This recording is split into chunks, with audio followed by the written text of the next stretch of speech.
Hi, everyone, and welcome back to another edition of Public Health Career Conversations. I am very happy to have with me today Ms. Heather Fraser, who is a research associate at the University of Glasgow. So Heather, thank you so much for taking the time to join us today and to provide those watching with some insights into your public health journey and some of the lessons that you have learned. You're welcome. Thanks for having me.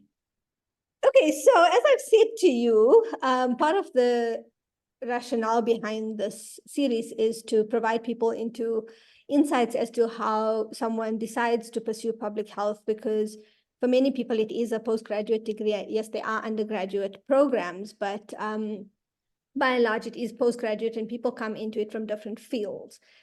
So you similarly have come from a clinical background in physiotherapy, and so have also had to make that leap into public health, which is an adjacent but very different way of approaching the health system. So maybe talk us through that. Like, what was some of the factors that you had to take into consideration? What was the decision like for you, and sort of what spurred you on? It's an interesting one because if you'd asked me during undergrad whether I'd pursue a career in public health, I would have said definitely not. And I think I didn't really understand what public health was. It seemed quite abstract, and it wasn't for me, of the curriculum we studied and of the blocks that we did in physiotherapy. For me, it didn't grab my attention very much because I did my physiotherapy degree at Wits, and we had, all of our different clinical blocks, and public health was one of the clinical blocks. And in third year, we got to do a block at a clinic, an urban setting clinic. So I was at Chawelo. And then in fourth year, we got to do a block at a clinic in a rural setting, which was very interesting. But and so we got a little bit of an insight into, how public health might differ from other clinical areas. But, if you'd asked me then, I would have said no. But then I worked in clinical for about 5 years in quite a few different settings. So I did my conserve, obviously, and then I worked in private practice in Joburg, and then I worked in the NHS in the UK as a locum for about 3 years. And in quite, I did, again, like an outpatient setting in a clinic, and I did quite a lot of tertiary level inpatient stuff, ICU quite a lot. So all of the different, and then everything in between. And was very good to get an insight into how different aspects of the health service kind of fit together, and what the pros and cons are. And kind of what I learned as I worked in clinical and got that experience was how I, first of all, wasn't particularly suited to a clinical career, just for a few reasons. One, I think I'm a bit more of a theoretical person than a practical one, and physiotherapy is a very practical field. It was okay, but it just never felt like it meshed, and it never felt like it felt like a little bit of like a square peg into a round hole. But I also learned about how frustrated I would get, feeling like I was a cog in a wheel of a broken system, and I knew what my patients needed, but I couldn't give it to them because the system was broken.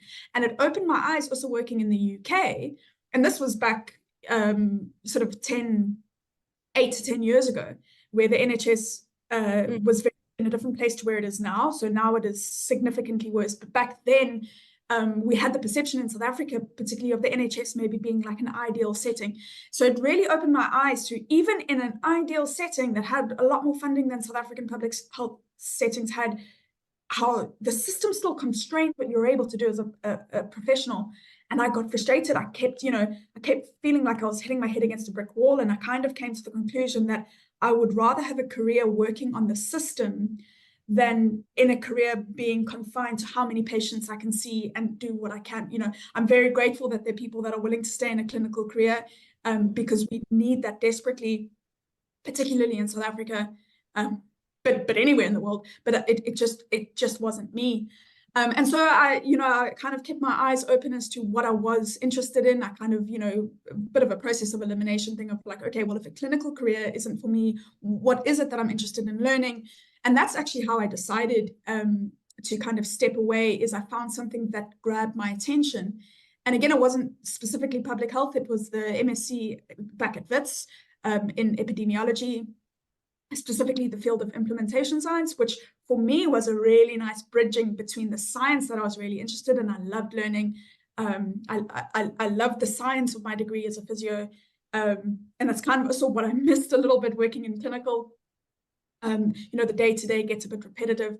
And so it was good, the biostatistics and that kind of thing, but then implementation science really looks towards how to implement that and actually improve care in a clinical setting using the science, and how do you translate the learnings from science into improvements. So it was really kind of what I was looking to do. So that, I didn't know what career, I didn't know what I would do with that degree, but it was what I was interested in learning. And so I kind of quit the clinical field, moved back to Joburg, and did the MSc in that, and kind of fell in, health economics was one of our modules on that course, and kind of had discussions with the health economics unit as towards the tail end of my master's, and they said, well, we know that you can do the modeling, you might not have a background in economics, but you can learn that on the go. We know that you've got the health background, we know that you've got the statistics background, you can learn the economics. And they offered me a job afterwards, and so I kind of fell into it, got quite fortunate with where I ended up. And then once I was in the health economics field, I was like, oh, I like this. And it was kind of, it matched the way my brain works, and, completely counter to the clinical feeling like a little bit of a square peg in a round hole. The health economics has felt, and the different, and epidemiology was similar. This is what my brain likes doing, and I'm maybe better suited to this kind of career. Awesome, thank you. So I think a few things I want to pick up on. So first, I'm very, well, I'm not going to say surprised, but I am slightly surprised that they do teach public health in physios, because they can barely fit it into medical training. Yeah. So it is, I'm quite impressed that they actually do it, but it's probably not enough, as you say, and also not taught in a way that makes it relevant to people in the clinical, like to understand. Yeah, I think, it's interesting, because I think it's maybe, it's not that it's not taught in the right way. I think it's that you're so early in your career, you don't understand the importance of it. You don't yet have the experience to understand quite how what they're teaching you fits in. And I must say, a lot of the lessons that I learned in the public health blocks later hit me like, oh, that's why they taught us that. And like now looking at similar stuff, I'm like, this is really interesting. And, even my class notes and that kind of thing, you look back and you're like, oh, this was actually interesting stuff. I just wasn't in the right phase of my career. And I think, so maybe they could look at teaching it in a different way, but there wasn't a whole, I think it's just a product of it's very important. And I'm glad that they've stuck with it at Wits. I'm pretty sure they still do. And by the time we got to fourth year, we had quite a good relationship with our public health lecturers and that kind of thing, because they were some of the most, they worked with us a lot. All of our lecturers did, but we kind of got to know them a little bit better when we were on rural blocks and that. So yeah, we were that's one of the things that's fortunate, I think, about a physiotherapy career, is that you do kind of, and my interaction with the whole system in clinical, you have more time with patients, first of all, compared to doctors. So the doctors, you have so many things that you're covering. You get very little face time. And then the physiotherapist, particularly in the UK, but also a lot of this in South Africa, you're involved right from the acute stage through to discharge planning. And then, in the community, you might see them for follow-up. So you kind of see a patient's journey through the whole of the healthcare system rather than at one intersection with it. And I think that I'm very grateful. I wouldn't take back my decision to, despite not being particularly suited to a career as a physio. I don't regret it in the slightest, because it gave me so much insight for my job now. But you kind of have to just get that clinical experience. You can't, it's very difficult to learn theoretically, but I'm glad that they took the time to have that as one of our 6 clinical blocks. Because even if those lessons only sink in a little bit later, I think there were probably people who were, I seem to remember in my physio class, the more mature students in our class always enjoyed public health more than us who did it straight out of high school. And now I realize they were just in a more mature place, and they'd had a little bit more experience in life, and they were maybe ready to learn the lessons that public health had to teach them a little bit earlier than we were in our clinical journey. So yeah, I'm very grateful that they gave us that that time and that clinical block to learn these things that seemed, and I think it seemed kind of out of place compared to our other clinical blocks, which is maybe why we didn't, you know, enjoy it as much or whatever, but it was very important, and I think quite well done. I'm not sure if all the universities do it. I think Wits, yeah, I'm not sure. I'm not sure that all of the universities do it, because I remember when I did ComServe and I was working with people who'd graduated from other universities and hearing about their course and thinking, oh, they did things differently. Like, you know, not, you know, obviously I'm a Witsy, so I'm proud to be a Witsy, but Wits does have a very well-structured, it makes you a very well-rounded clinician, I think. Nothing deficient in the other universities, but Wits was very good. Yeah. So that's a good point about, I think, the maturity. And I do think, you know, a lot of people do, as we say, pursue it as a postgraduate degree, largely because, you know, you've worked in this, exactly the experience you had, you work in the services and you think, oh, okay, there must be a bigger picture here.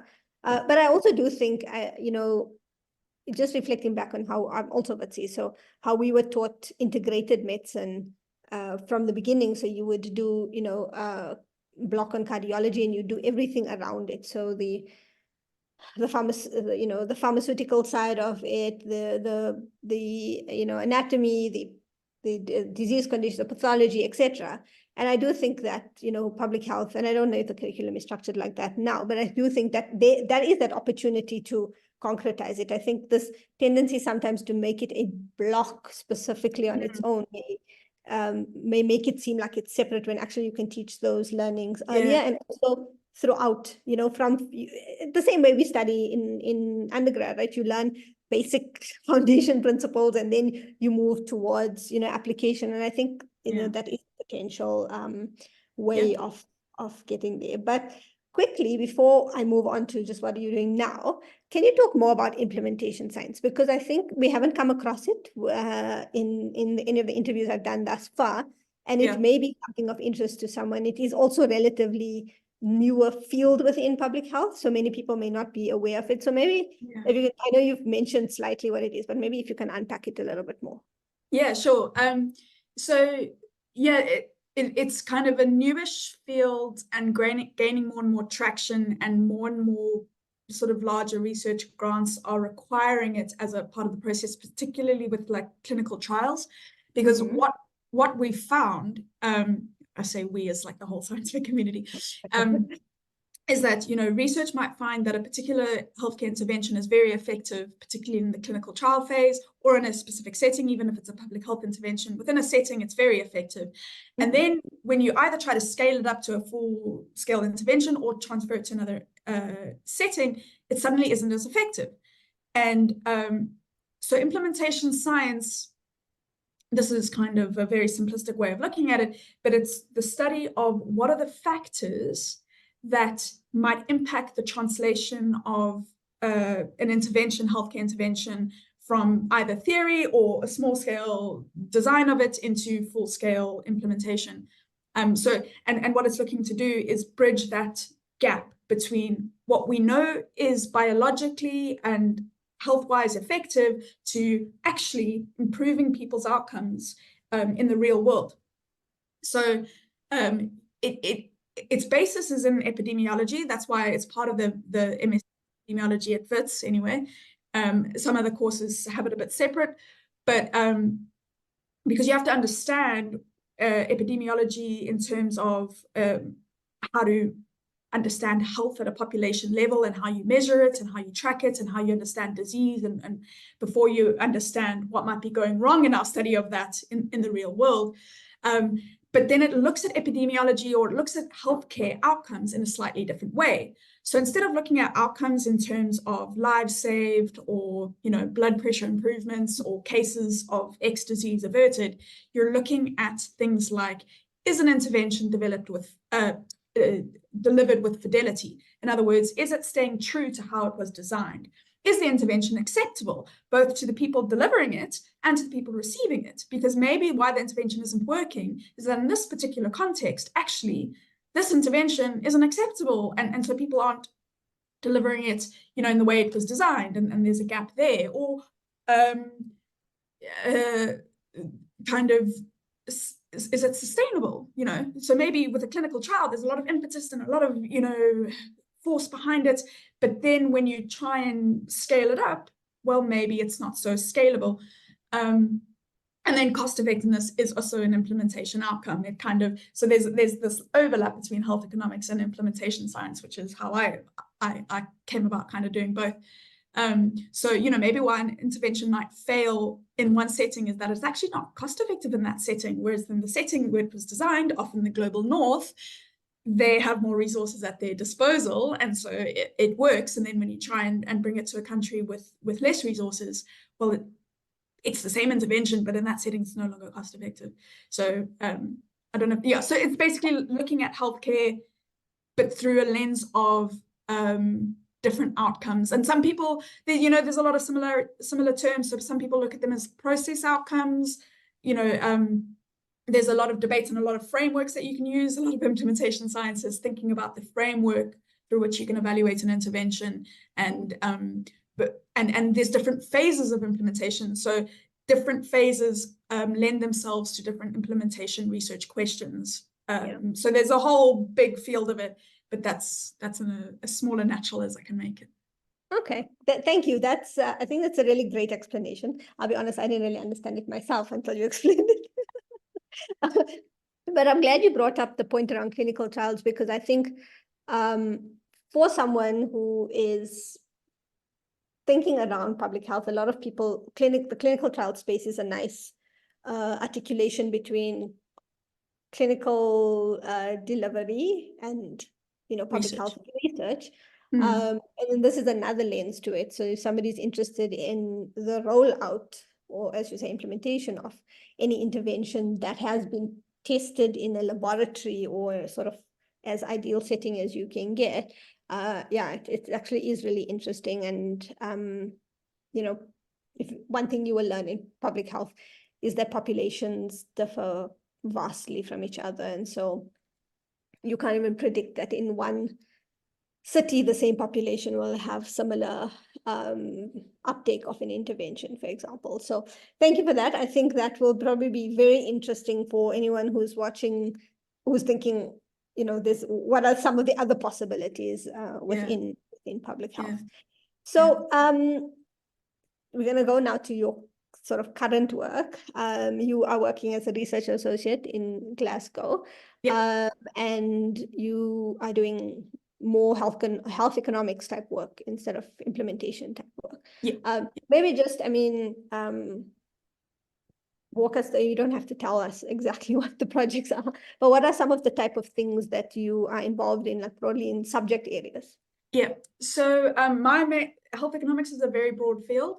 My area that I work in is called economic evaluation, which is it's a broad term for types of research questions that look at whether an intervention is cost effective, would be and there's different kind of subsets of that in terms of what outcomes you might look at. But basically, for the money we're spending, are we getting the value in terms of health outcomes that we would want to get? And how do we prioritize what we spend our limited resources on to maximize health in a population?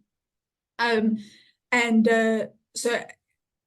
in Glasgow now, I'm working on a sort of 4 projects, depending on who you ask.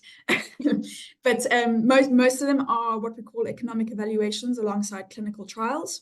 So this is where, instead of waiting until the end of the clinical trial to then do an economic evaluation of whether we think it's cost effective, we come in right from where the intervention, the clinical trial is being rolled out, and we collect cost and health outcomes together with the clinical team. And we for most of my projects, I do kind of 2 models. I do what's called a within trial analysis. So that's in the time scale of the trial. What are the costs? What are the health outcomes? And then we also do longer term model projections of if this were to be rolled out, because a lot of the interventions we look at are for non-communicable and lifelong disease areas. So looking at within, a 1-year time horizon isn't actually capturing all the costs and health outcomes. So then we do longer term models where we project into the future what we think the costs and health outcomes would be, using sort of different modeling methods and different assumptions and that kind of thing. And then I've got another project that's a little bit more blue skies and looking at a platform of devices to monitor people's health. But the devices are very early development. It's quantum technology, so it's working with the physics department and engineers. And so kind of coming alongside and doing some early evaluations of what we think, if these devices are developed in this way, what do we think the implications are in terms of economics? And then also we're doing some preference-based work, so understanding what people would trade off for a specific device attribute around things like privacy and utility and cost and all of that kind of thing. So that's quite interesting, quite different from what I normally do. And just a quick note as to why I'm in the UK, despite my accent. So as I said, I got my start in health economics at Wits at Priceless, and I worked there for about 3 years, decided I really liked it. And the difficulty with South Africa at the moment is health economics is gaining traction very quickly. The Department of Health really wants to know answers to research questions related to health economics, specifically, especially with like the NHI coming in. The problem is there's not a lot of people who have been working in health economics for a very long time in South Africa. There are a few, there are good pockets, but they tend to be smaller units and there's not as much money for research. So in the UK, because of all the money that they've pumped into research, particularly around health economics, most universities have large departments of people with multiple sort of expertise areas. So I decided to come over here and work in a department here for a few years, gain experience, get onto projects I would never get access to in South Africa, especially at this point in my career, learn, and my idea is to come back to South Africa with some more expertise and hopefully be part of the people that's training the new generation of health economists that we're going to need in South Africa. So I definitely haven't lost sight of what's going on in South Africa. But yeah, I've been given a really nice opportunity here to work with a lovely team. I'm learning a lot. And yeah, hopefully I'll be able to bring some of that back. Thank you. I think, firstly, the last point is really important for anyone who is watching, because, as you say, sometimes either because there is I'm not going to say a lack of expertise, but just maybe not enough people to train. Considering the amount of people that want to train, there's not enough posts to train, for example, there's not enough funding. People may need to go look for, augment their skills elsewhere, and then come back. So I think, anyone who's watching, be aware of opportunities that are abroad, and, try and find out for the niche that you are interested in, what some of those opportunities are. Then going back to your point around just sort of the type of work you do, I think it's a good articulation of, again, where health economics can augment clinical trials and the type of work that can be done in it. So I think if anyone, again, health economics is a broad field within public health, and it has a lot of nuances as well. So this is just one, working cost effectiveness analysis is one part, but I think it at least gives somebody an idea of the type of work that's being done. So thank you. So my last question really is around, for most people, especially when I speak to colleagues, it can seem as if we all figured out our careers relatively easily. and that there wasn't, some uncertainty or weird decisions that we made. And I think it is useful for colleagues to just hear, a bit of a reflection or some advice that, you would maybe have liked when you were trying to decide. So is there anything particularly that you would advise anyone thinking about public health or implementation science or economics, whichever lens to take? Yeah, that's a really good question, because I think it's important to not try and set, especially early in your career, or anytime really, because I still don't have things figured out now, but to set the end goal in mind, because things change and it's more important to follow what you're interested in. And I knew quite early on that I didn't think clinical career was for me, like within the first couple of years of graduating.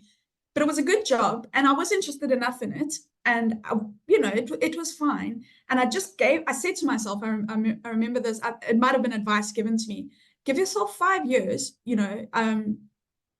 And just within that 5 years, you'll figure some things out.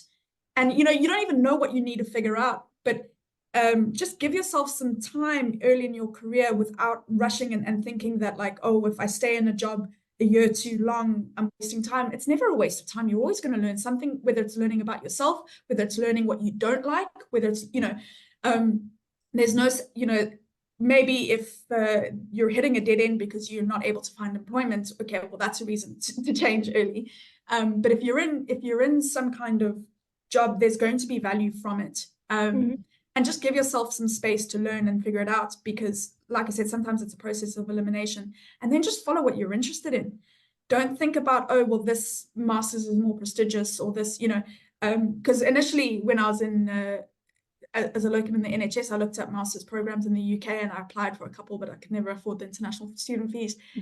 And now looking back at them, they were completely the wrong thing. They weren't really, they were public health, global public health masters.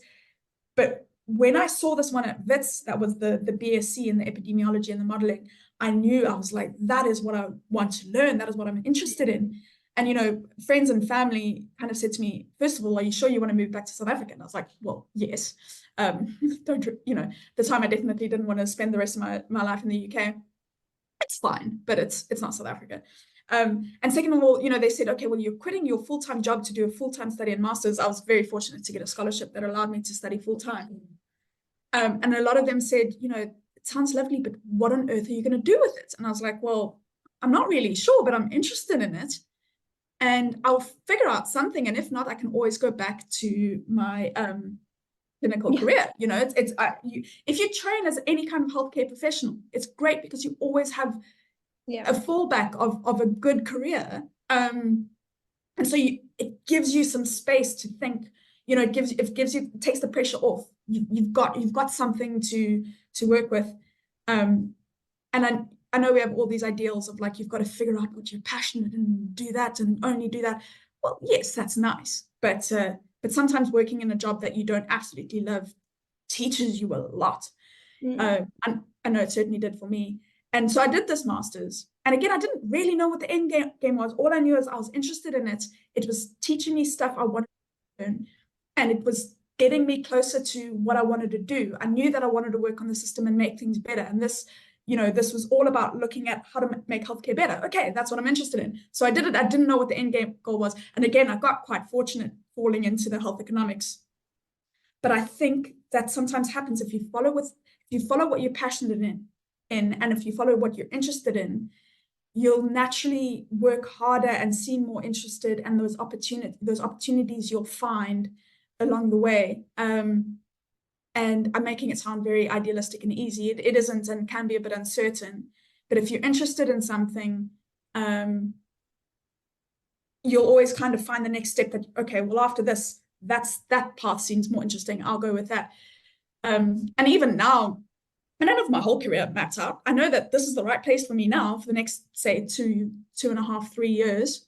After that, I'll see what next kind of is the most interesting thing to me, or what next I want to learn. Because I came to the UK because I wanted to learn something that I didn't think I was going to learn in South Africa at that point in South Africa. Okay, and the next point, I'm learning what I need to learn. I'm not finished with it yet. And at the next kind of decision point, the opportunities or the choices will be there, and I'll pick one, and I might make the wrong one. But if you're trying to make a choice based on what you're interested in, you won't go too far wrong, I don't think, compared to like, oh, I want to be the Minister of Health. Okay, well, don't start there.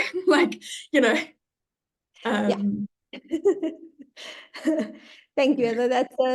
So two things again. I think the reflection around the 5 years is really great. And I mean, I've read that also in books where they say, I mean, we live sort of our lives in 5-year blocks, if you think about it.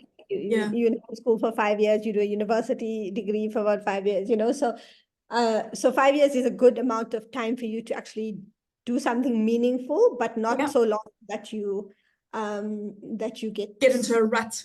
Yes, or get like disheartened or frustrated about it.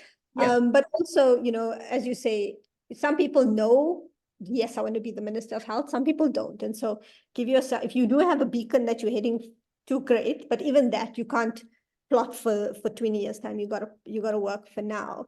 So I think that's a really great reflection. And then also to the point of, just pay attention to what interests you, because I've noticed now, especially with my career, that the things that you're interested in, somehow you gravitate towards them and you end up working in those areas. So it's because you like it, you may be more, fluent in the language, and you're more interested in talking to people around it, etc. So it does sort of push you in that direction. So it doesn't matter. You can start wide and you find yourself slowly, converging on whatever you like. Yeah. So if you'd asked me at school, are you going to be a health economist? I'd have been like, what are you smoking? Like, what is that? never. What? Yeah. First of all, what is that? Yeah, exactly. Yeah. So I think if we try and plot out for me anyway, I don't know enough to plot my own journey. Sometimes it's just like, okay, I'm gonna get to the end of the road and then I'm gonna make a choice. Yeah. Thank you. That is a really great reflection to end on. But any last words before we say goodbye? Good luck. No. I think it's a great field because of all of the opportunities and all the opportunities to make a meaningful career that has the potential to change a lot of people's lives. It's a great career because no two roles look exactly the same, so there's always chance to make little changes and find what works. So anybody considering it, I would definitely advocate for it. And but be patient with yourself and your own brain, in terms of you don't have to figure everything out. In fact, you can't. Some things come with experience. But yeah, keep going. Thank you. I like that tagline, be patient with yourself and your own brain.